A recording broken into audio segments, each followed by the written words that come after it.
Kanimori has spoken 2 times now. She has said that my father is worried. He has no appointments in Delhi with any minister. I did ask him how long he's going to be staying in the capital. He is very worried. In fact, she also said that he has gone through all this. This meeting was on a very personal note in Tihar jail yesterday when Kanimori did meet her father Karunanidhi, who did arrive in the capital.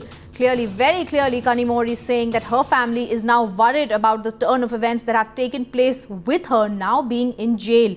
Kanimori told Times Now, I asked my father whether he has any appointments in Delhi with any minister and for how long he is going to be staying in the capital. She goes on to say my father has been very worried and that he has to go through all this. Joining us is our correspondent Poonam Agarwal. Poonam, give us the latest. Kanimori very clearly stating that her father is now worried.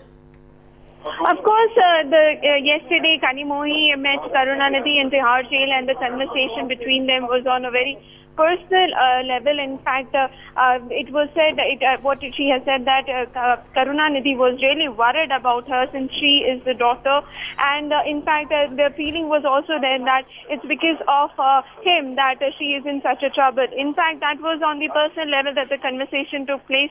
In fact, Kanimori also asked Karunanidhi very specifically that is he going to meet anybody in Delhi? Does he have any appointments?